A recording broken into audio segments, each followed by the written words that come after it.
ਗੁਰੂ ਨਾਨਕ ਦੇ ਨੈਣਾ ਦੇ ਨੂਰ ਸਿਖਾ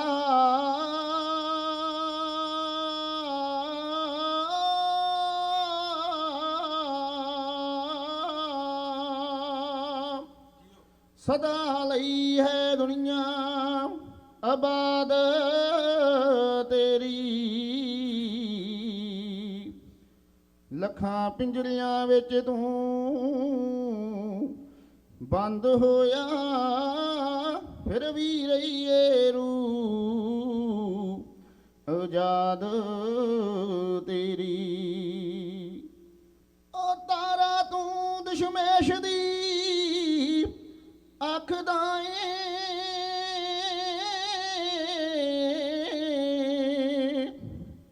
ਸੂਰਜ ਝੱਲ ਨਹੀਂ ਸਕਦਾ ਤਾਬ ਤੇਰੀ।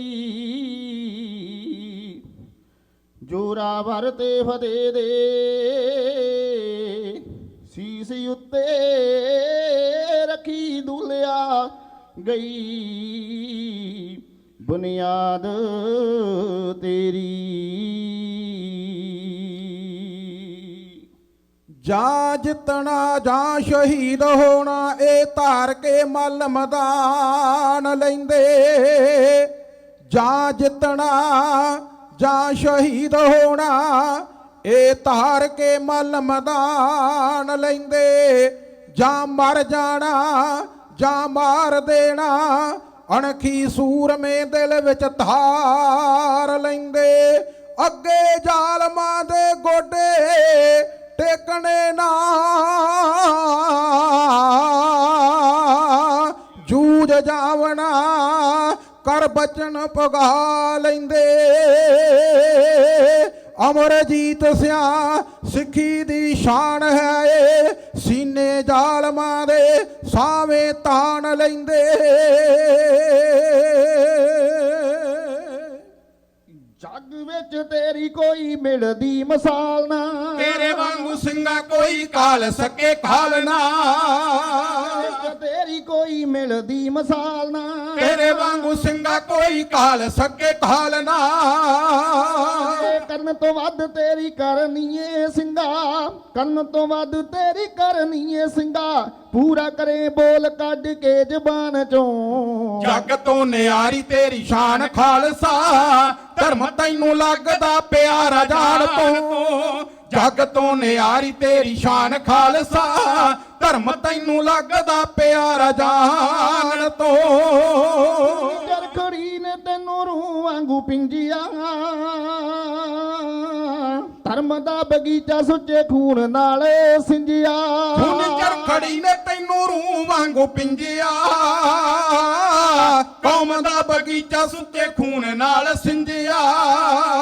ਜਦੋਂ ਤੇਰੇ ਸਿਰ ਉੱਤੇ ਚੱਲਦੀ ਸੀ ਯਾਰੀ, ਜਦੋਂ ਤੇਰੇ ਸਿਰ ਉੱਤੇ ਚੱਲਦੀ ਸੀ ਯਾਰੀ, ਇੱਕ ਵਾਰੀ ਸੀ ਕਿਹਾ ਨਾ ਜ਼ਬਾਨ ਚੋਂ। ਜੱਗ ਤੋਂ ਨਿਆਰੀ ਤੇਰੀ ਸ਼ਾਨ ਖਾਲਸਾ, ਧਰਮ ਤੈਨੂੰ ਲੱਗਦਾ ਪਿਆਰਾ ਜਾਣ ਤੋਂ। ਜੱਗ ਤੋਂ ਨਿਆਰੀ ਤੇਰੀ ਸ਼ਾਨ ਖਾਲਸਾ, ਧਰਮ ਤੈਨੂੰ ਲੱਗਦਾ ਪਿਆਰਾ ਜਾਣ ਤੋਂ। ਜਦੋਂ ਤੇਰਾ ਖੋਪਰੀ ਉਤਾਰਿਆ, ਵੇਖ ਤੇਰਾ ਜਿਹੜਾ ਹੱਥ ਜਾਬਰਾਂ ਨੇ ਹਾਰਿਆ। ਓ ਰੰਬੀ ਨਾਲ ਜਦੋਂ ਤੇਰਾ ਖੋਪਰ ਉਤਾਰਿਆ,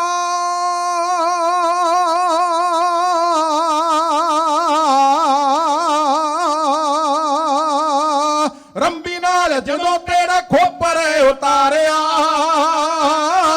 ਵੇਖ ਤੇਰਾ ਜਿਹੜਾ ਹੱਥ ਜ਼ਾਲਮਾਂ ਨੇ ਹਾਰਿਆ। ਸਾਡੇ ਸਵਾਸਾਂ ਸੰਗ ਸਿੱਖੀ ਨੂੰ ਨਿਭਾ ਕੇ, ਕੇਸਾਂ ਦੇ ਸਵਾਸਾਂ ਨਾਲ ਸਿੱਖੀ ਨੂੰ ਨਿਭਾ ਕੇ, ਜਸ ਖੱਟ ਲਿਆ ਜੋਧਿਆ ਜਹਾਨ ਚੋਂ। ਜੱਗ ਤੋਂ ਨਿਆਰੀ ਤੇਰੀ ਸ਼ਾਨ ਖਾਲਸਾ, ਧਰਮ ਤੈਨੂੰ ਲੱਗਦਾ ਪਿਆਰਾ ਜਾਣ ਤੋਂ। ਜੱਗ ਤੋਂ ਨਿਆਰੀ ਤੇਰੀ ਸ਼ਾਨ ਖਾਲਸਾ, ਧਰਮ ਤੈਨੂੰ ਲੱਗਦਾ ਪਿਆਰਾ ਜਾਣ ਤੋਂ। ਪੈਂਦੇ ਸਿਰਾਂ ਦੇ ਤੂੰ ਵੇਖ ਕੇ ਨਾ ਡੋਲਿਆ, ਹੁਕਮ ਸਰਕਾਰ ਦਾ ਤੂੰ ਪੈਰਾਂ ਥੱਲੇ ਰੋਲਿਆ। ਮੁੱਲ ਪੈਂਦੇ ਸਿਰਾਂ ਦੇ ਤੂੰ ਵੇਖ ਕੇ ਵੇਲੇ ਨਾ ਡੋਲਿਆ, ਹੁਕਮ ਸਰਕਾਰ ਦਾ ਤੂੰ ਪੈਰਾਂ ਥੱਲੇ ਰੋਲਿਆ। ਜ਼ਾਲਮਾਂ ਨੇ ਢਾ ਦਿੱਤਾ ਤੇਰਾ ਘਰ-ਬਾਰ, ਜ਼ਾਲਮਾਂ ਨੇ ਢਾ ਦਿੱਤਾ ਤੇਰਾ ਘਰ-ਬਾਰ, ਝੁਕਿਆ ਨਾ ਕਿਸੇ ਜ਼ੁਲਮੀ ਤੂਫਾਨ ਤੋਂ। ਜੱਗ ਤੋਂ ਨਿਆਰੀ ਤੇਰੀ, ਜੱਗ ਤੋਂ ਨਿਆਰੀ ਤੇਰੀ ਸ਼ਾਨ ਖਾਲਸਾ, ਧਰਮ ਤੈਨੂੰ ਲੱਗਦਾ ਪਿਆਰਾ ਜਾਨ ਤੋਂ। ਜੱਗ ਤੋਂ ਨਿਆਰੀ ਤੇਰੀ ਸ਼ਾਨ ਖਾਲਸਾ, ਧਰਮ ਤੈਨੂੰ ਲੱਗਦਾ ਪਿਆਰਾ ਜਾਨ ਤੋਂ। ਜਿੰਨਾ ਵੱਧ ਕਿਸੇ ਕੌਮ ਦਾ ਹੈ ਡੁੱਲਦਾ, ਉਹਨਾਂ ਉੱਚਾ ਉਸ ਦਾ ਨਥਾਨ ਡਿਠਾ ਝੁੱਲਦਾ। ਖੂਨ ਜਿੰਨਾ ਵੱਧ ਕਿਸੇ ਕੌਮ ਦਾ ਹੈ ਡੁੱਲਦਾ,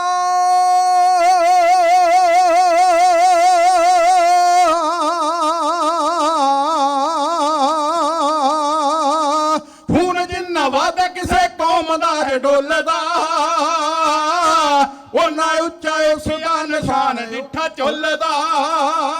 ਮਧੂ ਸ਼ਾਂਗੇ ਵਾਲਾ ਤੈਨੂੰ ਕਰੇ ਪ੍ਰਣਾਮ, ਮਧੂ ਸ਼ਾਂਗੇ ਵਾਲਾ ਤੈਨੂੰ ਕਰੇ ਪ੍ਰਣਾਮ, ਸਭ ਕੁਝ ਵਾਰੇ ਤੂੰ ਅਣਖਿਆਣ ਤੋਂ। ਜੱਗ ਤੋਂ ਨਿਆਰੀ ਤੇਰੀ, ਜੱਗ ਤੋਂ ਨਿਆਰੀ ਤੇਰੀ ਸ਼ਾਨ ਖਾਲਸਾ, ਧਰਮ ਤੈਨੂੰ ਲੱਗਦਾ ਪਿਆਰਾ ਜਾਨ ਤੋਂ।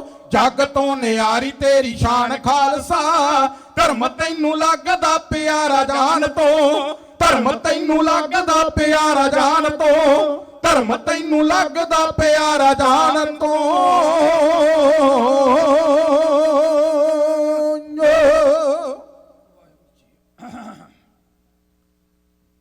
ਡਿਠੇ ਸਭੇ ਥਾਮ ਨਹੀਂ ਤੁਧ ਜਿਹਾ, ਬਧੋ ਪੁਰਖ ਵਧਾਤੇ ਤਾਂ ਤੂੰ ਸੋਹਿਆ। ਸਾਹਿਬ ਸ੍ਰੀ ਗੁਰੂ ਅਰਜਨ ਦੇਵ ਪਾਤਸ਼ਾਹ ਮਹਾਰਾਜ ਜੀ ਦੀ ਪਾਵਨ ਪਵਿੱਤਰ ਰਹਿਮਤ ਸ੍ਰੀ ਹਰਮੰਦਰ ਸਾਹਿਬ, ਸ੍ਰੀ ਦਰਬਾਰ ਸਾਹਿਬ, ਉਹ ਪਾਵਨ ਅਸਥਾਨ ਜੋ ਸਿੱਖ ਕੌਮ ਦਾ ਰੂਹਾਨੀਅਤ ਕੇਂਦਰ ਵੀ ਹੈ ਔਰ ਧਾਰਮਿਕ ਗਤੀਵਿਧੀਆਂ ਦਾ ਵਿਚਾਰਦਾਤਾ ਕੇਂਦਰ ਵੀ ਹੈ।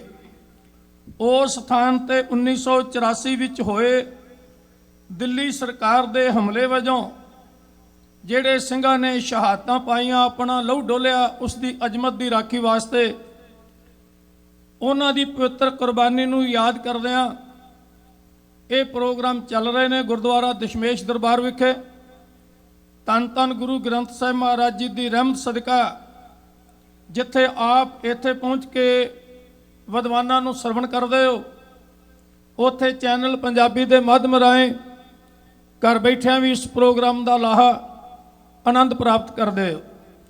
ਆਓ ਸਭ ਤੋਂ ਪਹਿਲਾਂ ਫਤਿਹ ਬੁਲਾਓ, ਸਤਿਗੁਰਾਂ ਨੂੰ ਸੀਸ ਝੁਕਾਓ, ਕਿਰਪਾ ਕਰੋ ਤੇ ਸਾਰੇ ਆਖੋ ਜੀ ਵਾਹਿਗੁਰੂ ਜੀ ਕਾ ਖਾਲਸਾ, ਵਾਹਿਗੁਰੂ ਜੀ ਕੀ ਫਤਿਹ। ਸਤਿਗੁਰੂ ਗੁਰੂ ਗ੍ਰੰਥ ਸਾਹਿਬ ਮਹਾਰਾਜ ਰਹਿਮਤ ਕਰਨ, ਸਭਨਾਂ ਦੀ ਹਾਜ਼ਰੀ ਆਪਣੇ ਚਰਨਾਂ ਵਿੱਚ ਲਾਉਣ, ਦਰੋਂ ਘਰੋਂ ਗੁਰਸਿੱਖੀ ਜੀਵਨ ਚੜ੍ਹਦੀ ਕਲਾ, ਸਾਡੇ ਜੀਵਨ ਵਿੱਚ ਹਰਕਤਾਂ ਬਰਕਤਾਂ, ਪਰਿਵਾਰਾਂ ਵਿੱਚ ਸੁੱਖ ਸ਼ਾਂਤੀਆਂ ਤਰੱਕੀਆਂ, ਸਾਡੇ ਸੁਪਨਿਆਂ ਨੂੰ ਹਕੀਕਤ ਵਿੱਚ ਬਦਲਣ ਗੁਰਦੇਵ ਪਾਤਸ਼ਾਹ ਮਹਾਰਾਜ, ਅਸੀਂ ਗੁਰੂ ਗ੍ਰੰਥ ਸਾਹਿਬ ਮਹਾਰਾਜ ਜੀ ਦੀ ਬਾਣੀ ਨਾਲ ਜੁੜ ਕੇ ਆਪਣੇ ਜੀਵਨ ਦਾ ਅਗਲਾ ਪੈਂਡਾ ਜਿਹੜਾ ਉਹ ਤੈਅ ਕਰ ਸਕੀਏ। ਯਾਦ ਰੱਖੋ ਖਾਲਸਾ ਜੀ, ਹਰ ਧਰਮ ਦੀ ਆਪੋ ਆਪਣੀ ਡੈਫੀਨੇਸ਼ਨ ਹੈ, ਪਰ ਅਸੀਂ ਬੜੇ ਮਾਣ ਨਾਲ ਕਹਿੰਦੇ ਹਾਂ ਕਿ ਸਾਡਾ ਧਰਮ ਸਮੇਂ ਦਾ ਹਾਣੀ ਧਰਮ ਹੈ, ਜਿਸ ਦੇ ਵਿੱਚ ਪਰਮੇਸ਼ਰ ਨਾਲ ਮਿਲਣ ਦਾ ਵੀ ਵਸੀਲਾ ਹੈ ਔਰ ਸੰਸਾਰਕ ਤਰੱਕੀ ਕਰਨ ਦੇ ਵੀ ਸਾਧਨ ਨੇ। ਗੁਰੂ ਕਾ ਸਿੱਖ ਸੰਸਾਰ ਵਿੱਚ ਰਹਿੰਦਿਆਂ ਨਿਰੰਕਾਰ ਨੂੰ ਚੇਤੇ ਰੱਖ ਕੇ ਆਪਣੇ ਜੀਵਨ ਦਾ ਫਲਸਫਾ ਜਿਹੜਾ ਉਹਨੂੰ ਸੰਪੂਰਨ ਕਰਦਾ ਹੈ। ਇਸੇ ਕਰਕੇ ਦਾਨਸ਼ਮੰਦ ਲੋਕ ਕਹਿੰਦੇ ਨੇ ਸਿੱਖੀ ਇੱਕ ਜੀਵਨ ਜਾਚ ਹੈ ਔਰ ਇਹਨੂੰ ਜੀਵਨ ਵਾਸਤੇ ਗੁਰਬਾਣੀ ਦਾ ਓਟ ਆਸਰਾ, ਆਪਣੇ ਵੱਡ ਵਡੇਰਿਆਂ ਦੇ ਇਤਿਹਾਸ ਦੀ ਰੋਸ਼ਨੀ, ਇਹ ਬੜੀ ਜ਼ਰੂਰੀ ਹੈ। ਇਤਿਹਾਸ ਕੀ ਹੁੰਦਾ ਹੈ? ਪੁਰਾਤਨ ਘਟਨਾਵਾਂ ਦਾ ਲੇਖਾ ਜੋਖਾ, ਕੀ ਖਟਿਆ, ਕੀ ਅਸਾਂ ਗਵਾਇਆ ਤੇ ਆਉਣ ਵਾਲਾ ਸਾਡਾ ਭਵਿੱਖ ਤੇ ਉਹ ਰਣਨੀਤੀ ਕੀ ਹੋਵੇਗੀ। ਸੋ ਉਹਨਾਂ ਘਟਨਾਵਾਂ ਦੇ ਸੰਗ੍ਰਹਿ ਨੂੰ ਹੀ ਇਤਿਹਾਸ ਕਹਿੰਦੇ ਨੇ। ਇਤਿਹਾਸ ਬਣਾਇਆ ਨਹੀਂ ਜਾਂਦਾ, ਬਣਾਈਆਂ ਕੇਵਲ ਬਿਲਡਿੰਗਾਂ ਜਾਂਦੀਆਂ ਨੇ ਜਾਂ ਕੁਝ ਹੋਰ। ਇਤਿਹਾਸ ਸਿਰਜਿਆ ਜਾਂਦਾ ਹੈ ਤੇ ਸਿਰਜਣਾ ਕਰਨ ਵਾਸਤੇ ਕੁਰਬਾਨੀ ਦੀ ਜ਼ਰੂਰਤ ਹੁੰਦੀ ਹੈ। ਕੁਰਬਾਨੀ ਉਹ ਕਰਦੇ ਨੇ ਜਿਨ੍ਹਾਂ ਦੇ ਸਿਰਾਂ ਤੋਂ ਪਰੇ ਡੇਰੇ ਹੁੰਦੇ ਨੇ। ਰੱਬ ਦੇ ਰੰਗ ਵਿੱਚ ਰੰਗੇ ਹੋਏ ਆਸ਼ਿਕ ਉਹ ਜਾਨਾਂ ਵਾਰ ਕੇ ਇਤਿਹਾਸ ਦੀ ਸਿਰਜਣਾ ਕਰਦੇ ਨੇ। ਉਸ ਸਿਰਜੇ ਹੋਏ ਇਤਿਹਾਸ ਨੂੰ ਕੌਮਾਂ ਪੀੜ੍ਹੀ ਦਰ ਪੀੜ੍ਹੀ ਅੱਗੇ ਲੈ ਕੇ ਚੱਲਦੀਆਂ ਨੇ। ਸਾਡੇ ਤੋਂ ਪਹਿਲਾਂ ਸਿੱਖ ਜਗਤ ਦਾ ਮਹਾਨ ਢਾਡੀ ਜਥਾ ਸਤਿਕਾਰਯੋਗ ਬੀਬੀ ਦਲੇਰ ਕੌਰ ਜੀ ਖਾਲਸਾ, ਉਹ ਆਪ ਜੀ ਨਾਲ ਬਾਬਾ ਦੀਪ ਸਿੰਘ ਜੀ ਜੋ ਸ਼ਹੀਦੀ ਮਿਸਲ ਦੇ ਮੁਖੀ ਹੋਏ ਨੇ, ਉਹਨਾਂ ਦੇ ਨਾਲ ਸੰਬੰਧਿਤ ਗੁਰ ਇਤਿਹਾਸ ਕਹਿ ਰਹੇ ਸਨ। ਤਾਂ ਮੈਂ ਕੱਲ ਤੁਹਾਡੇ ਨਾਲ 1984 ਦੀਆਂ ਪੁਰਾਣੀਆਂ ਤੰਦਾਂ ਨੂੰ ਪਕੜਨ ਵਾਸਤੇ ਕੁਝ ਵਿਚਾਰ ਸਾਂਝੇ ਕੀਤੇ ਸੀ ਵੀ ਆਖਰ ਅਸੀਂ ਕਿੱਥੇ ਕਿੱਥੇ ਮਾਰ ਖਾਧੀ। ਗੁਰੂ ਕਲਗੀਧਰ ਪਾਤਸ਼ਾਹ ਮਹਾਰਾਜ ਜੀ ਦੇ ਇੱਕ 52 ਬਚਨ ਮਿਲਦੇ ਸਾਨੂੰ, ਉਹ ਵਾਰਤਕ ਨੇ। ਬਾਣੀ ਸਾਰੀ ਕਾਵਿ ਰੂਪ ਹੈ ਔਰ ਵਾਰਤਕ ਵਿੱਚ ਸਮਝਾਇਆ ਗਿਆ ਹੈ ਸਤਿਗੁਰਾਂ ਵੱਲੋਂ ਉਹਨਾਂ ਬਚਨਾਂ ਰਾਹੀਂ ਕਿ ਸਿੱਖ ਨੇ ਆਪਣੇ ਜੀਵਨ ਵਿੱਚ ਤਰੱਕੀ ਹਰ ਪੱਖ ਤੋਂ ਹਾਸਲ ਕਰਨ ਵਾਸਤੇ ਕੀ ਕਰਨਾ ਹੈ। ਉਹਦੇ ਵਿੱਚ ਇੱਕ ਧਾਰਾ ਹੈ ਕਿ ਗੁਰੂ ਕਾ ਸਿੱਖ ਧਰਮ ਦੇ ਨਾਲ ਨਾਲ ਰਾਜਨੀਤੀ ਵੀ ਪੜ੍ਹੇ, ਭਾਵ ਇਹ ਸਮਝ ਸਕੇ ਕਿ ਨੀਤੀ ਦੇ ਖੇਤਰ ਵਿੱਚ ਮੈਂ ਮਾਰ ਨਾ ਖਾ ਜਾਵਾਂ। ਤਾਂ ਅਸੀਂ ਜਦ ਇਤਿਹਾਸ ਪੜ੍ਹਦੇ ਹਾਂ, ਅਵੇਸਲੇ ਰਹੇ ਹਾਂ, ਮੈਦਾਨੇ ਜੰਗ ਵਿੱਚ ਅਸੀਂ ਸਿਰ ਤਲੀ ਤੇ ਰੱਖ ਕੇ ਲੜੇ ਹਾਂ, ਵੱਡੀਆਂ ਵੱਡੀਆਂ ਤਾਕਤਾਂ ਨੂੰ ਅਸੀਂ ਮੈਦਾਨੇ ਜੰਗ ਵਿੱਚ ਰੋਲਿਆ ਔਰ ਦੁਨੀਆ ਦੀ ਕੋਈ ਤਾਕਤ ਸਾਨੂੰ ਰਨ ਤੱਤੇ ਵਿੱਚ ਹਰਾ ਨਹੀਂ ਸਕੀ। ਲੇਕਿਨ ਜਦੋਂ ਟੇਬਲ ਤੇ ਆਏ, ਉੱਥੇ ਆ ਕੇ ਅਸੀਂ ਮਾਰ ਖਾ ਜਾਂਦੇ ਰਹੇ।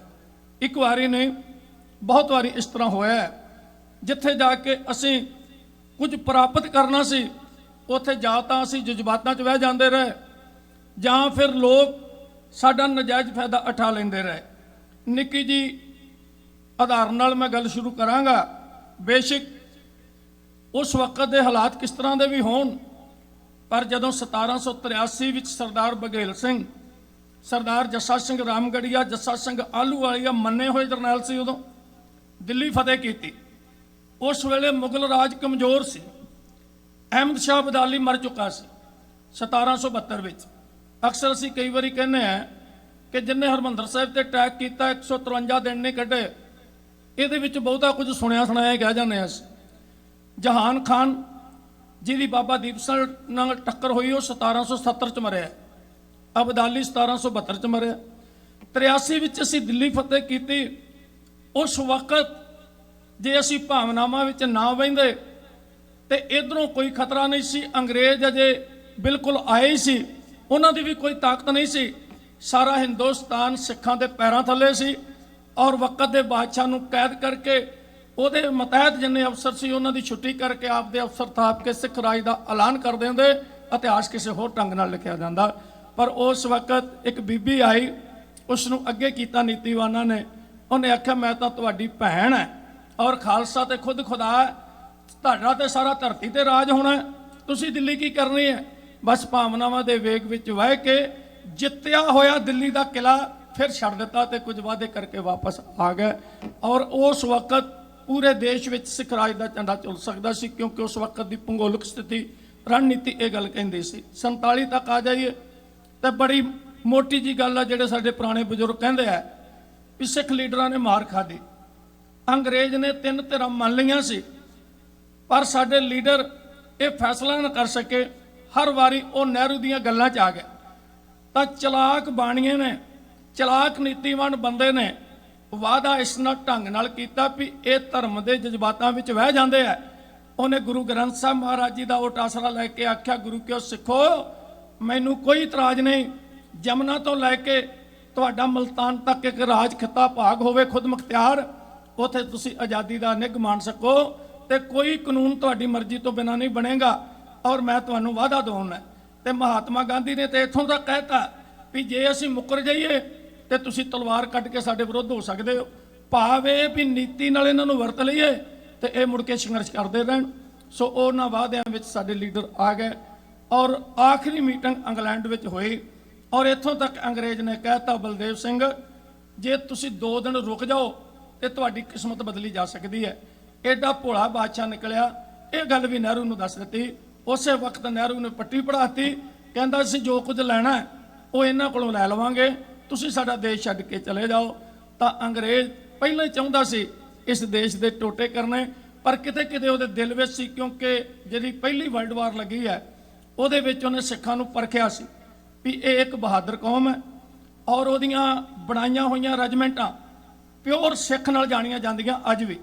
ਉਦੋਂ ਕੋਈ ਸਿੱਖ ਛੁੱਟੀ ਆਵੇ ਆਣ ਕੇ ਕੇਸਾਂ ਦੀ ਬੇਅਦਬੀ ਕਰ ਲੈ ਤੇ ਮੁੜ ਕੇ ਛੁੱਟੀ ਕੱਟ ਕੇ ਜਾਏ, ਸਾਬਤ ਹੋ ਜੇ ਤੇ ਅੰਗਰੇਜ਼ ਨੂੰ ਪਿੱਠੂ ਲਾਉਂਦਾ ਸੀ ਵੀ ਤੂੰ ਆਪਣੇ ਕੇਸਾਂ ਦੀ ਬੇਅਦਬੀ ਕਿਉਂ ਕਰਕੇ ਆਇਆ। ਇਸ ਤਰ੍ਹਾਂ ਦੇ ਉਹਦੇ ਕੁਝ ਰੂਲ ਸੀਗੇ ਕਿਉਂਕਿ ਸਿੱਖਾਂ ਨੇ ਉਹਨੂੰ ਬਹਾਦਰੀ ਦੇ ਹੱਥ ਵਿਖਾਏ ਸੀ।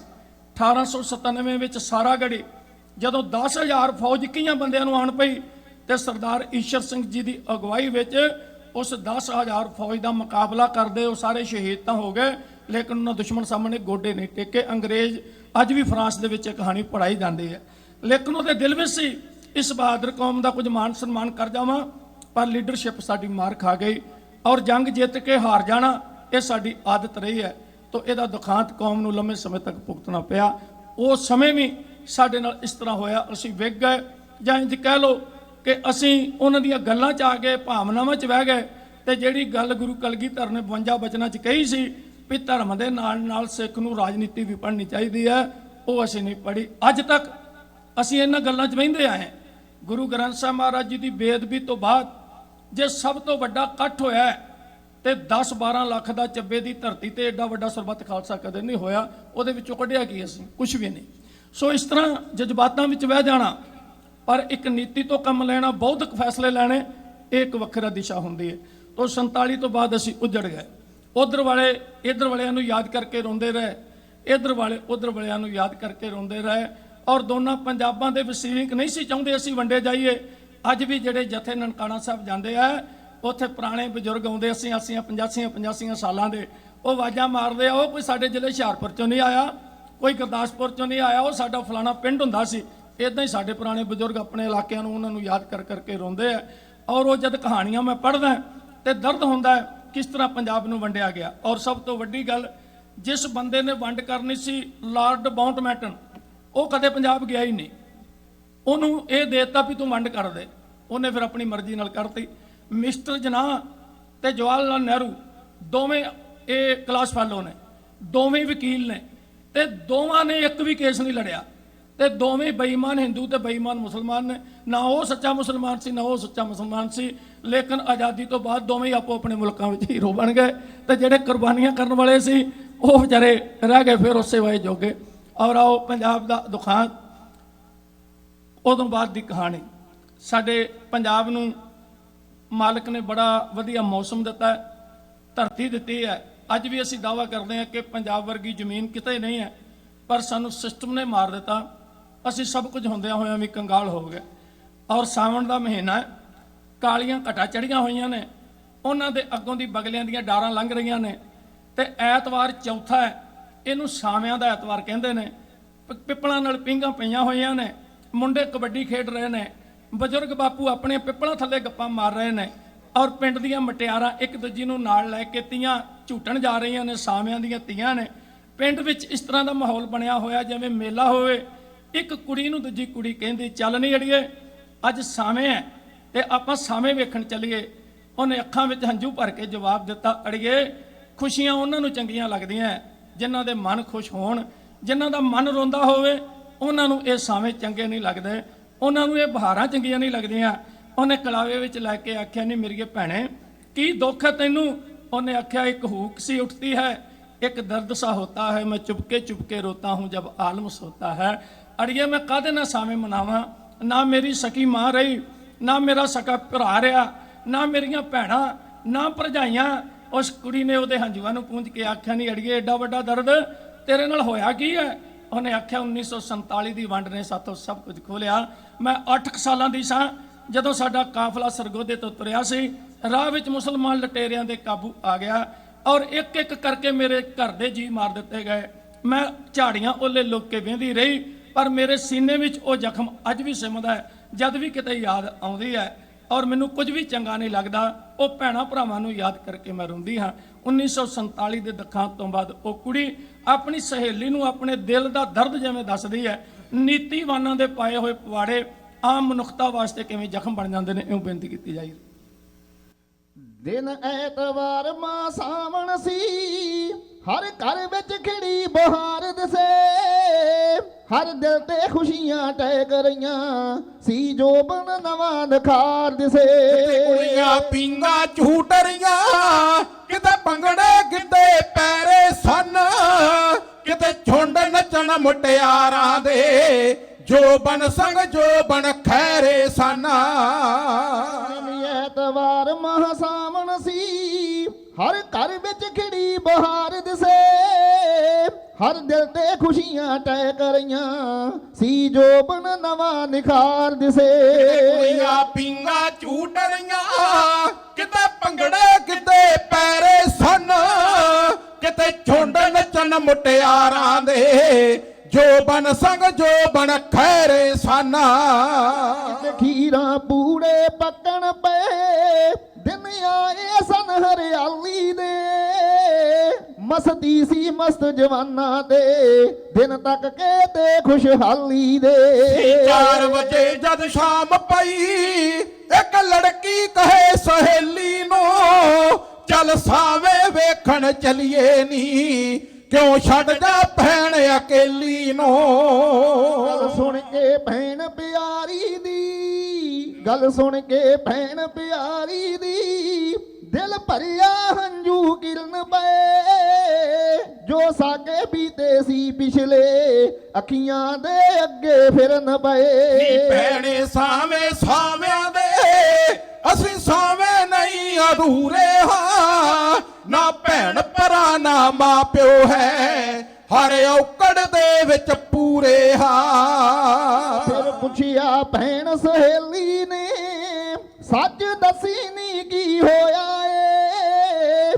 ਕੀ ਭੈਣ ਪ੍ਰਭੂ ਨੇ ਦਿੱਤੀ ਨਹੀਂ ਕਿ ਵੀਰ ਬਿਮਾਰੀ ਖੋਇਆ ਨੀ ਏ ਭੈਣੇ ਗੱਲ ਕੁਝ ਵੱਡੀ ਏ ਮੂੰਹ ਛੋਟਾ ਏ ਤਾਂ ਆਉਂਦੀ ਨਹੀਂ ਤੂੰ ਭੈਣ ਧਰਮ ਦੀ ਬਣ ਗਈ ਏ ਤਾਂ ਤੈਥੋਂ ਸੱਚ ਛਪਾਉਂਦੀ ਨਹੀਂ ਜਾ ਮੇਰੇ ਦੇਸ਼ ਦੀਆਂ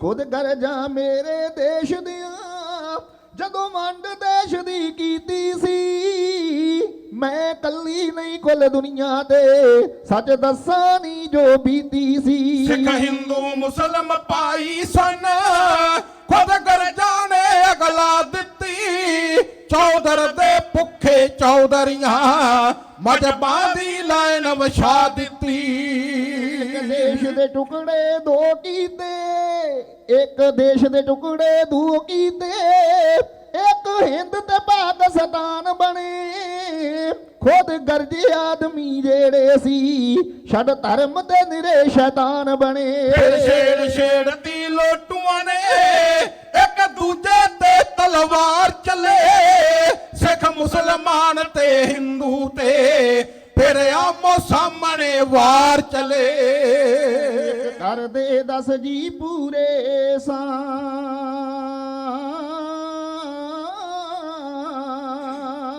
ਇੱਕ ਘਰ ਦੇ 10 ਜੀ ਪੂਰੇ ਸਾਂ ਦੋ ਮਾਂ ਪਿਓ ਤੇ ਦਿਨ ਪਾਈ ਸਨ ਤਿੰਨ ਭੈਣਾਂ ਵੱਡੀਆਂ 9ਵੀਂ ਮੈਂ ਅਤੇ 10ਵੀਂ ਇੱਕ ਪਰਜਾਈ ਸੀ ਅਸੀਂ ਤੁਰੇ ਸਜਲ ਸਰਗੋਦੇ ਤੋਂ ਪਿੰਡ ਬੰਨ ਕਾਫਲਾ ਸਾਰਾ ਜਾ ਜਦ ਵੇਖਿਆ ਪੈਦਲ ਘੋੜਿਆਂ ਤੇ ਆ ਪਿਆ ਇੱਕ ਟੋਲਾ ਭਾਰਾ ਜਾ ਫਿਰ ਤੇਗ ਤੇ ਖੜਕ ਪਈ ਕਈ ਨਾਲ ਬਲਚੀਆਂ ਪਾੜ ਦਿੱਤੇ ਕਈ ਡਾਂਗਾਂ ਨੇ ਹੱਡ ਤੋੜ ਦਿੱਤੇ ਕਈ ਨਾਲ ਗੋਲੀਆਂ ਰਾੜ ਦਿੱਤੇ ਨੀ ਭੈਣੇ ਮੇਰੇ ਵੇਖਦਿਆਂ ਮੇਰੇ ਪਿਓ ਨੂੰ ਜਾਨੋਂ ਮਾਰ ਦਿੱਤਾ ਮੇਰੇ ਵੀਰ ਕਿਹਾ ਨਾ ਜ਼ੁਲਮ ਕਰੋ ਉਸ ਦਾ ਵੀ ਸੀਸ ਉਤਾਰ ਦਿੱਤਾ ਦੋ ਵੀਰ ਉਸ ਤੋਂ ਛੋਟੇ ਸੀ ਉਹ ਟੁਕੜਾ ਟੁਕੜਾ ਕਰ ਦਿੱਤੇ ਫਿਰ ਭੈਣਾਂ ਤੇ ਪਰਜਾਈ ਦੇ ਦੋਹਾਂ ਦੇ ਅੱਗੇ ਧਰ ਦਿੱਤੇ ਮੈਂ ਛੋਟੀ ਸਾਂ ਪਰ ਵਹਿੰਦੀ ਸਾਂ ਜੋ ਬੀਤ ਰਹੀ ਸੀ ਨਾਲ ਮੇਰੇ ਝਾੜੀ ਵਿੱਚ ਲੁਕ ਕੇ ਬੈਠੀ ਸਾਂ ਸਨ 8 ਉਮਰ ਦੇ ਸਾਲ ਮੇਰੇ ਫਿਰ ਭੈਣਾਂ ਤੇ ਪਰਜਾਈ ਨੂੰ ਬੱਕਰੇ ਦੇ ਵਾਂਗੂ ਕੋਇਆ ਸੀ ਤਲਵਾਰ ਦੇ ਘਾਟ ਉਤਾਰਤੀਆਂ ਹੋਣੀ ਨੇ ਸਭ ਕੁਝ ਖੋਇਆ ਸੀ ਆ ਗਈ ਮਿਲਟਰੀ ਇਹਨੇ ਨੂੰ ਗਰਨੇਡ ਤੇ ਗੋਲੇ ਚੱਲ ਪਏ ਜਿਨ੍ਹਾਂ ਲੁਕ ਕੇ ਜਾਨ ਬਚਾਈ ਸੀ ਉਹ ਫਿਰ ਆਪ ਸਮੇਂ ਰਲ ਗਏ ਪਰ ਮੈਂ ਤਾਂ ਜਿਉਂਦੀ ਲੁੱਟੀ ਗਈ ਪਰ ਮੈਂ ਤਾਂ ਜਿਉਂਦੀ ਲੁੱਟੀ ਗਈ ਹਾਂ ਕੱਲੀ ਅਤੇ ਨਥਾਵੀ ਹਾਂ ਨਾ ਭੈਣ ਭਰਾ ਨਾ ਮਾਂ ਪਿਓ ਕੋਈ ਦੱਸ ਭੈਣੇ ਮੈਂ ਕੀ ਸਾਵੀ ਹਾਂ ਇਸ ਲਈ ਮੈਂ ਸਾਵੇਂ ਵੇਂਦੀ ਨਹੀਂ ਕਰ ਯਾਦ ਗੱਲਾਂ ਫਿਰ ਰੋਵਾਂਗੀ ਕਰ ਯਾਦ ਭਰਾ ਤੇ ਭੈਣਾਂ ਨੂੰ ਦੁੱਖਾਂ ਦੇ ਹਾਰ ਪਰੋਵਾਂਗੀ ਮੈਨੇ ਸਾਵੇਂ ਸਾਵਿਆਂ ਦੇ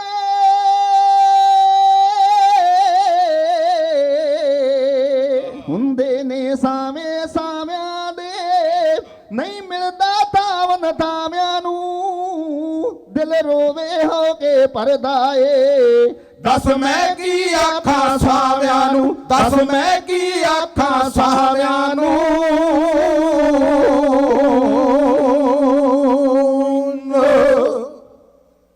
ਸੋ ਖਾਲਸਾ ਜੀ ਇੰਨੇ ਵੱਡੇ ਅਜਾੜੇ ਤੋਂ ਬਾਅਦ ਫਿਰ ਸਾਡੇ ਨਾਲ ਵੈਰ ਵਿਰੋਧ ਪਹਿਲਾ ਵਾਰ ਪੰਜਾਬੀ ਸੂਬੇ ਵਾਲਾ ਸੀ ਪੁਰਾਣੇ ਸੱਜਣ ਜਾਣਦੇ ਨੇ ਕਿ ਇੰਡੀਅਨ ਗਵਰਨਮੈਂਟ ਨੇ ਸਾਰੇ ਸੂਬੇ ਭਾਸ਼ਾ ਦੇ ਆਧਾਰ ਤੇ ਬਣਾਏ ਸੀ ਔਰ ਪੰਜਾਬ ਦੀ ਭਾਸ਼ਾ ਪੰਜਾਬੀ ਸੀ ਇਹਦੇ ਨਾਲ ਵਿਤਕਰਾ ਕੀਤਾ ਗਿਆ ਕੁਝ ਲੋਕ ਜਿਹੜੇ ਫਿਰਕਾ ਪ੍ਰਸਤ ਸੀ ਉਹਨਾਂ ਨੇ ਇਹ ਸਮਝਿਆ ਕਿ ਪੰਜਾਬੀ ਸੂਬਾ ਬਣਨ ਨਾਲ ਸਿੱਖੀ ਤਰੱਕੀ ਕਰੇਗੀ ਕਿਉਂਕਿ ਸਿੱਖਾਂ ਦਾ ਧਾਰਮਿਕ ਗ੍ਰੰਥ ਗੁਰੂ ਗ੍ਰੰਥ ਸਾਹਿਬ ਮਹਾਰਾਜ ਗੁਰਮੁਖੀ ਵਿੱਚ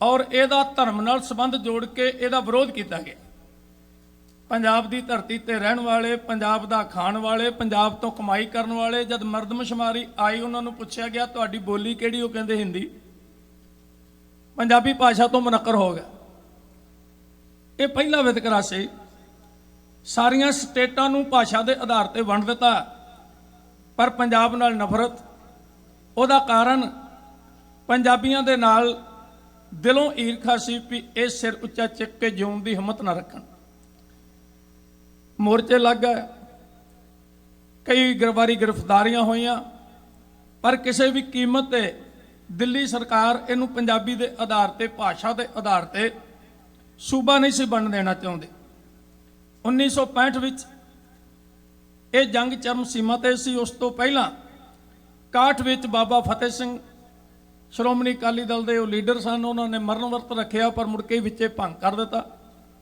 ਕਈ ਵਾਰੀ ਕਸਮਾਂ ਖਾਧੀਆਂ ਮੁੱਕਰੀਆਂ ਔਰ ਲੋਕਾਂ ਦਾ ਹੌਲੀ ਹੌਲੀ ਉਹਨਾਂ ਤੋਂ ਵਿਸ਼ਵਾਸ ਵੀ ਉੱਠਦਾ ਗਿਆ ਪਰ ਯਾਦ ਰੱਖੋ ਕੌਮ ਕਿੰਨੀ ਵੀ ਬਹਾਦਰ ਕਿਉਂ ਨਾ ਹੋਵੇ ਜਜ਼ਬਾਤੀ ਕਿਉਂ ਨਾ ਹੋਵੇ ਜੇ ਲੀਡਰਸ਼ਿਪ ਕਮਜ਼ੋਰ ਹੋਵੇ ਤੇ ਜਿੱਤੀ ਹੋਈ ਬਾਜੀ ਵੀ ਹਾਰ ਜਾਇਆ ਕਰਦੀ ਹੈ 65 ਵਿੱਚ ਜੰਗ ਲੱਗ ਗਈ ਇੰਦਰਾ ਗਾਂਧੀ ਪ੍ਰਾਈਮ ਮਿਨਿਸਟਰ ਸੀ ਔਰ ਉਹਨੇ ਇੱਕ ਬੜਾ ਮਾਰੂ ਵਾਰ ਕੀਤਾ ਜਿਹੜੇ ਜਰਨੈਲ ਲੜ ਰਹੇ ਸੀ ਉਹਨਾਂ ਨੂੰ ਖੁਫੀਆ ਤੌਰ ਤੇ ਇਹ ਹੁਕਮ ਭੇਜਿਆ ਵੀ ਅੰਮ੍ਰਿਤਸਰ ਜਾਂਦਾ ਤੇ ਪਾਕਿਸਤਾਨ ਜਾਣ ਦਿਓ ਤੁਸੀਂ ਦਰਿਆ ਬਿਆਸ ਨੂੰ ਆਪਣੀ ਹੱਦ ਮੰਨ ਕੇ ਤੇ ਇੱਥੋਂ ਲੜੋ ਉਹਦਾ ਮਤਲਬ ਇਹ ਸੀ ਪਹਿਲਾਂ ਨਨਕਾਣਾ ਸਾਹਿਬ ਚਲਿਆ ਗਿਆ ਇਹ ਵੀ ਉਧਰ ਚਲਿਆ ਜਾਏ ਤੇ ਇਹ ਸਿੱਖ ਜਿਹੜੇ ਨੇ ਇਹ ਸਾਡੇ ਤੋਂ ਕਿਸੇ ਨਾ ਕਿਸੇ ਤਰ੍ਹਾਂ ਲਾਂਭੇ ਹੋ ਜਾਣ ਕਮਜ਼ੋਰ ਹੋ ਜਾਣ ਆਹ ਮੁੱਲ ਪਾਇਆ ਜਰਨਲ ਹਰਬਖਸ਼ ਸਿੰਘ ਜਿਹਦਾ ਨਾਂ ਤੁਸੀਂ ਜਾਣਦੇ ਹੋ ਮਰਦ ਆਦਮੀ ਸੀ ਉਹਨੇ ਆਖਿਆ ਇੰਦਰਾ ਭਾਵੇਂ ਕੁਝ ਵੀ ਕਹੇ ਲੜਾਈ ਉਸੇ ਹਿਸਾਬ ਨਾਲ ਲੜੀ ਜਾਏਗੀ ਜਿਸ ਹਿਸਾਬ ਨਾਲ ਬਾਰਡਰ ਤੈਅ ਹੋਇਆ ਤੋ ਅੱਜ ਵੀ ਕਦੇ ਖੇਮ ਕਰਨ ਜਾਓ ਉਹਦੇ ਖੱਬੇ ਪਾਸੇ ਇੱਕ ਜਗ੍ਹਾ ਬਣੀ ਹੋਈ ਹੈ ਜਿੱਥੇ ਅਮਰੀਕਾ ਦੇ ਬਣੇ ਹੋਏ ਟੈਂਕਾਂ ਦੀ ਕਬਰ ਬਣਾਤੀ ਸੀ ਸਾਡੇ ਮਰਦਾਂ ਨੇ ਔਰ ਉੱਥੇ ਮੇਲਾ ਲੱਗਦਾ ਮੁਸਲਮਾਨ ਜਰਨੈਲ ਵੀ ਸਾਡੇ ਇੰਡੀਅਨ ਫੌਜ ਵੱਲੋਂ ਲੜਿਆ ਜੇ ਉਸ ਵਕਤ ਜਰਨਲ ਹਰਬਖਸ਼ ਸਿੰਘ ਜਾਂ ਕੁਝ ਹੋਰ ਸਿੱਖ ਜਰਨੈਲ ਆਰਮੀ ਵਿੱਚ ਨਾ ਹੁੰਦੇ ਤੇ ਇੰਦਰਾ ਦੀ ਪਾਲਿਸੀ ਸੀ ਵੀ ਇਹ ਦੋਨੋਂ ਜ਼ਿਲ੍ਹੇ ਜਿਹੜੇ ਨੇ ਇਹ ਜਾਣ ਬੇਸ਼ੱਕ ਜਾਣ ਔਰ ਬਾਕੀ ਦਾ ਜਿਹੜਾ ਹਿੱਸਾ ਉਹਨੂੰ ਬਚਾ ਲਓ ਕਿਉਂਕਿ ਪੰਜਾਬ ਸਟੇਟ ਅਜੇ ਬਣੇ ਨਹੀਂ ਸੀ ਤੋ ਖੈਰ ਜੰਗ ਜਿੱਤੀ ਗਈ ਔਰ ਜਵਾਹਰ ਲਾਲ ਨਹਿਰੂ ਦੇ ਤੁਰ ਜਾਣ ਤੋਂ ਬਾਅਦ ਫਿਰ 1966 ਵਿੱਚ ਇਹ ਪੰਜਾਬੀ ਸੂਬਾ ਬਣਿਆ ਸੂਬਾ ਕਾਹਦਾ ਬਣਿਆ ਕੱਟ ਵੱਢ ਕੇ ਉਹਨੂੰ ਇੰਨੀ ਕੀ ਸਟੇਟ ਰਹਿਣ ਦਿੱਤਾ ਉਹਦੇ ਕੋਲ ਵੀ ਚੰਡੀਗੜ੍ਹ ਖੋਲਿਆ ਫਿਰ ਚੰਡੀਗੜ੍ਹ ਦੇ ਮੋਰਚੇ ਲੱਗਣ ਲੱਗ ਪਏ ਵੀ ਸਾਡੀ ਰਾਜਧਾਨੀ ਨਹੀਂ ਹੈ। ਪਰ ਸੈਂਟਰ ਸਰਕਾਰ ਹਰ ਵਾਰੀ ਇਸ ਪੱਖ ਤੋਂ ਬੇਈਮਾਨੀ ਕਰਦਾ ਰਿਹਾ। ਲੀਡਰਾਂ ਨੇ ਕਈ ਵਾਰੀ ਹਵਨਕੁੰਡ ਬਣਾਏ, ਕਈ ਵਾਰੀ ਮੁੱਕਰੇ। ਮਾਸਟਰ ਤਾਰਾ ਸਿੰਘ ਵੀ ਅਰਦਾਸ ਕਰਕੇ ਮੁੱਕਰ ਗਿਆ, ਉਹਨੂੰ ਬਾਅਦ ਵਿੱਚ ਤਨਖਾਹ ਵੀ ਲਾਈ ਵੀ ਤੂੰ ਇੰਨੇ ਦਿਨ ਭਾਂਡੇ ਮਾਂਜ, ਵਾਅਦਾ ਕਰਕੇ ਮੁੱਕਰ ਗਿਆ। ਪਰ ਅਕਾਲੀ ਲੀਡਰ ਅਖੀਰ ਤੇ ਜਾ ਕੇ ਬਾਜੀ ਹਾਰ ਜਾਂਦੇ ਰਹੇ। ਇੱਕ ਮਰਦ ਜਿਹਨੂੰ ਅਸੀਂ ਅਣਗੌਲਿਆ ਕੀਤਾ, ਮੈਂ ਉਹਦੀ ਵਾਰ ਤੁਹਾਡੇ ਨਾਲ ਕਹਿਣ ਲੱਗਾ। ਇਹਨਾਂ ਸਾਰੀਆਂ ਘਟਨਾਵਾਂ 'ਚੋਂ ਸਾਨੂੰ ਦਿਸੇਗਾ ਕਿ ਇਹ ਸਾਰਾ ਘਟਨਾਕ੍ਰਮ 84 ਤੱਕ ਕਿਵੇਂ ਆਉਂਦਾ ਹੈ। ਉਸ ਬੰਦੇ ਦਾ ਨਾਂ ਹੈ ਦਰਸ਼ਨ ਸਿੰਘ ਫੇਰੂਮਾਨ। ਉਹਨੂੰ ਅਸੀਂ ਯਾਦ ਨਹੀਂ ਕਰਦੇ ਕਿਉਂਕਿ ਧੜਿਆਂ ਨਾਲ ਬੱਧੇ ਹੋਏ ਆ। ਉਹ ਬੰਦਾ ਬੇਸ਼ੱਕ ਕਾਂਗਰਸੀ ਸੀ, ਪਰ ਉਹਦੇ ਅੰਦਰ ਸਿੱਖੀ ਸੀ। ਉਹਨੇ ਆਖਿਆ ਉਹ ਜਿਹੜੀ ਤੁਸੀਂ ਅਰਦਾਸ ਕਰਦੇ ਹੋ ਵੀ ਖਾਲਸਾ ਪੰਥ ਦੇ ਸਿੰਘ ਸਿੰਘਣੀਆਂ ਭਚੰਗੀਆਂ ਜਿਨ੍ਹਾਂ ਨੇ ਇੰਨੀਆਂ ਕੁਰਬਾਨੀਆਂ ਕੀਤੀਆਂ, ਲੋਕਾਂ ਝੂਠੀ ਮੰਨਣ ਲੱਗ ਪੈਣਾ, ਕਿਉਂਕਿ ਤੁਸੀਂ ਸਾਹਮਣੇ ਲੋਕਾਂ ਦੇ ਹਵਨਕੁੰਡ ਬਣਾਉਂਦੇ ਹੋ, ਅਕਾਲ ਤਖਤ ਤੇ ਗੁਰੂ ਗ੍ਰੰਥ ਸਾਹਿਬ ਜੀ ਦੇ ਚਰਨਾਂ 'ਚ ਅਰਦਾਸ ਕਰਦੇ ਹੋ ਵੀ ਅਸੀਂ ਆਪਣੀ ਪ੍ਰਤਿੱਗਿਆ ਤੇ ਪੂਰੇ ਉਤਰਾਂਗੇ, ਮੁੜ ਕੇ ਤੁਸੀਂ ਭੱਜ ਜਾਂਦੇ ਹੋ। ਤੁਹਾਡੀ ਅਰਦਾਸ ਨੂੰ ਲੋਕਾਂ ਅਰਦਾਸ ਨਹੀਂ ਮੰਨਣਾ। ਫਿਰ ਉਹਨੇ ਮੋਰਚਾ ਲਾਇਆ ਔਰ ਉਹਨੇ ਪ੍ਰਤਿੱਗਿਆ ਕੀਤੀ ਕਿ ਜਦ ਤੱਕ ਇਹ ਮਸਲਾ ਹੱਲ ਨਹੀਂ ਹੁੰਦਾ ਮੈਂ ਆਪਣਾ ਮਰਨ ਵਰਤਨ ਨਹੀਂ ਤੋੜਾਂਗਾ। ਇੱਥੋਂ ਤੱਕ ਉਹਨੂੰ ਚੁੱਕ ਕੇ ਹਸਪਤਾਲ 'ਚ ਖੜ ਕੇ ਉਹਦੇ ਮੂੰਹ ਨੂੰ ਉਹ ਪਾ ਕੇ ਸਕੰਜਾ ਜਿਹਾ ਉਹਨੂੰ ਜੂਸ ਦਿੱਤਾ, ਉਹਨੇ ਅੰਦਰ ਹੀ ਨਹੀਂ ਲੰਘਾਇਆ। ਔਰ 70 ਦਿਨ ਤੋਂ ਵੀ ਵੱਧ ਉਹ ਭੁੱਖਾ ਤੇ ਆਇਆ ਮੰਜੀ ਤੇ ਕਰਦਾ ਰਿਹਾ ਕੁਰਬਾਨੀ, ਲੇਕਿਨ ਉਹਨੇ ਸਰਕਾਰ ਦੀ ਈਨ ਨਹੀਂ ਮੰਨੀ। ਧੋਣ ਵਾਸਤੇ ਵੀ ਜਿਹੜੇ ਅਕਾਲੀਆਂ ਨੇ ਦਾਗ ਲਾਏ ਨੇ, ਇਹ ਦਾਗ ਕਿਸ ਤਰ੍ਹਾਂ ਲੱਥ ਜਾਣ। ਆਓ ਇਸੇ ਕਵਿਤਾ ਨਾਲ ਸਮਾਪਤੀ ਹੈ। ਉਹ ਅਕਾਲੀਆਂ ਦੇ ਕੀਤੇ ਹੋਏ ਬਦਨਾਮੀ ਦੇ ਦਾਗ ਵਾਅਦਾ ਕਰਕੇ ਮੁੱਕਰ ਜਾਣਾ, ਗੁਰੂ ਗ੍ਰੰਥ ਸਾਹਿਬ ਜੀ ਦੀ ਹਜ਼ੂਰੀ ਵਿੱਚ ਲੋਕਾਂ ਦੇ ਜਜ਼ਬਾਤ ਭੜਕਾ ਦੇਣੇ, ਮੋਰਚੇ ਲਵਾ ਦੇਣੇ। ਜਦੋਂ ਜੇਲ੍ਹਾਂ ਭਰ ਜਾਣੀਆਂ ਮੁੜ ਕੇ ਆਪ ਜਾ ਕੇ ਸਮਝੌਤਾ ਕਰ ਲੈਣਾ ਤੇ ਕੌਮ ਦੇ ਪੱਲੇ ਕੱਖ ਵੀ ਨਾ ਪੈਣਾ। ਦਰਸ਼ਨ ਸਿੰਘ ਫੇਰੂਮਾਨ ਨੇ ਫਿਰ ਉਹ ਲੱਗੀਆਂ ਦੀ ਜਿਵੇਂ ਨਿਭਾਈ, ਪਰ ਉਹਦੀ ਸ਼ਹਾਦਤ ਤੋਂ ਬਾਅਦ ਉਹਨੂੰ ਰੋਲਿਆ ਗਿਆ। ਅੱਜ ਵੀ ਫਤਿਹ ਸਿੰਘ ਦੀ ਯਾਦ ਮਨਾਈ ਜਾਂਦੀ ਹੈ। ਹਰਚੰਦ ਸਿੰਘ ਲੌਂਗੋਵਾਲ ਸਭ ਤੋਂ ਵੱਡਾ ਗਦਾਰ ਹੈ, ਉਹਦੀ ਯਾਦ ਮਨਾਈ ਜਾਂਦੀ ਹੈ। ਵੱਡੇ ਵੱਡੇ ਗਦਾਰਾਂ ਦੀ ਕੋਈ ਯਾਦ ਮਨਾਈ ਜਾਂਦੀ, ਲੇਕਿਨ ਉਹਦੇ ਪਿੰਡ ਮੈਂ ਕੋਈ ਵੱਡਾ ਮੇਲਾ ਨਹੀਂ ਲੱਗਦਾ ਵੇਖਿਆ, ਕਿਉਂਕਿ ਜਿਹੜੇ ਜਜ਼ਬਾਤੀ ਬੰਦੇ ਹੁੰਦੇ ਆ, ਪੋਲੀਟੀਕਲ ਬੰਦੇ, ਉਹਨਾਂ ਨੂੰ ਵਰਤ ਜਾਇਆ ਕਰਦੇ। ਆਓ ਜਿਵੇਂ ਉਹਦੀ ਸ਼ਹਾਦਤ ਹੋਈ ਇੱਕ ਬਿਤਰੋਂ ਬੇਨਤੀ ਕੀਤੀ ਜਾਂਦੀ। ਕਰ ਅਰਦਾਸ ਬੈਠਾ ਭੁੱਖ ਹੜਤਾਲ ਉੱਤੇ, ਕਰ ਅਰਦਾਸ ਬੈਠਾ ਭੁੱਖ ਹੜਤਾਲ ਉੱਤੇ, ਕੀਤੇ ਹੋਏ ਪਰ ਨਾ ਨਿਭਾਏ ਫੇਰੂਮਾਨ ਨੇ। ਕਰ ਅਰਦਾਸ ਬੈਠਾ ਸਮਾਂ ਉੱਤੇ ਮੱਚਿਆ ਪਤੰਗਿਆਂ ਦੇ ਵਾਂਗ ਜੋਦਾ, ਸਮਾਂ ਉੱਤੇ ਮੱਚਿਆ ਪਤੰਗਿਆਂ ਦੇ ਵਾਂਗ ਜੋਦਾ, ਸਿੱਖੀ ਦੇ ਸਵਾਸ ਲੇਖੇ ਲਾਏ ਫੇਰੂਮਾਨ ਨੇ। ਸਮਾਂ ਉੱਤੇ ਮੱਚਿਆ ਅਰਦਾਸ ਬੈਠਾ ਭੁੱਖ ਹੜਤਾਲ ਉੱਤੇ, ਕਰ ਅਰਦਾਸ ਬੈਠਾ ਭੁੱਖ ਹੜਤਾਲ ਉੱਤੇ, ਕੀਤੇ ਹੋਏ ਪਰ ਨਾ ਨਿਭਾਏ ਫੇਰੂਮਾਨ ਨੇ। ਕਰ ਅਰਦਾਸ ਬੈਠਾ ਸਮਾਂ ਉੱਤੇ ਮੱਚਿਆ ਪਤੰਗਿਆਂ ਦੇ ਵਾਂਗ ਜੋਦਾ, ਸਮਾਂ ਉੱਤੇ ਮੱਚਿਆ ਪਤੰਗਿਆਂ ਦੇ ਵਾਂਗ ਜੋਦਾ, ਸਿੱਖੀ ਦੇ ਸਵਾਸ ਲੇਖੇ ਲਾਏ ਫੇਰੂਮਾਨ ਨੇ। ਸਮਾਂ ਉੱਤੇ ਮੱਚਿਆ ਕੜਾ ਜੋ ਕੰਮ ਵਾਲੀਆਂ ਕਰਨੀਆਂ ਹੱਲ ਜਾਈਆਂ, ਹੋ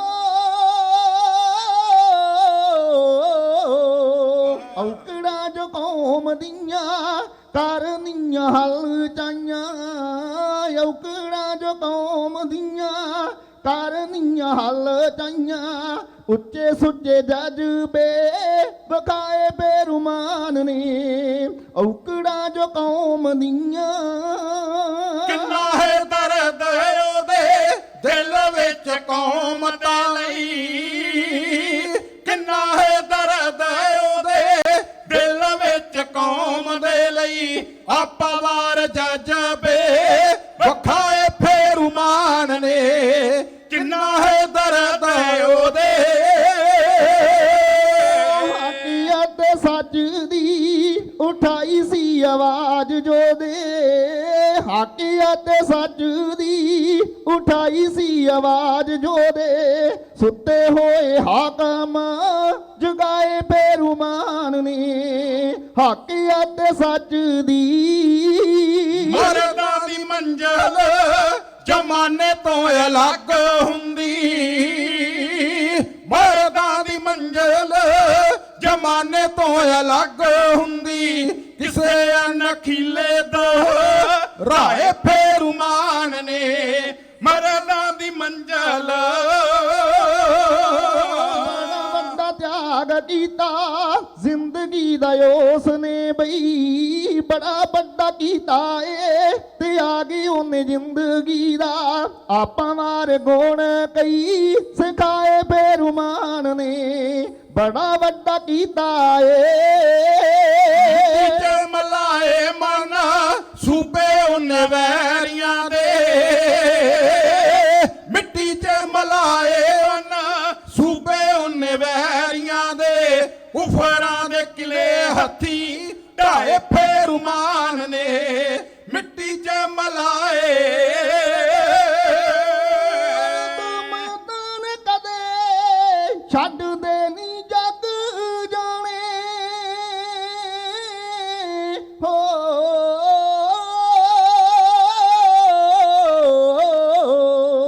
ਮਰਦ ਮੈਦਾਨ ਕਦੇ ਛੱਡਦੇ ਨਹੀਂ ਜੱਗ ਜਾਣੇ ਮਰਦ ਮੈਦਾਨ ਕਦੇ ਛੱਡਦੇ ਨਹੀਂ ਜੱਗ ਜਾਣੇ ਜਿੱਤੇ ਹੋਏ ਵੈਰੀ ਨੇ ਹਰਾਏ ਬੇਰੁਮਾਨ ਨੇ ਮਰਦ ਮੈਦਾਨ ਕਦੇ ਪਿੰਡਾਂ ਸੁੱਖ ਕਾਲੋਂ ਜੱਸ ਗਾਵਾਂ ਦੇ ਸਟੇਜਾਂ ਉੱਤੇ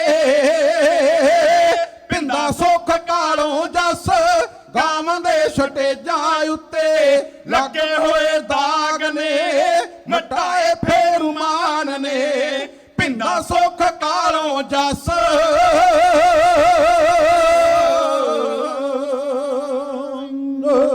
ਸੋ ਇਸ ਤਰ੍ਹਾਂ ਬਈ 73 ਦਿਨ ਬਿਨਾਂ ਰੋਟੀ ਤੋਂ ਉਹ ਕੁਰਬਾਨੀ ਕਰ ਗਿਆ। ਇੱਥੋਂ ਤੱਕ ਪੰਜਾਬ ਦੀ ਰਾਜਨੀਤੀ ਉੱਤੇ ਬਾਬਾ ਫਤਿਹ ਸਿੰਘ, ਗੁਰਚਰਨ ਸਿੰਘ ਟੌੜਾ, ਮਾਸਟਰ ਤਾਰਾ ਸਿੰਘ ਤੇ ਮੁੜ ਕੇ ਪ੍ਰਕਾਸ਼ ਸਿੰਘ ਬਾਦਲ ਆ ਜਾਂਦਾ।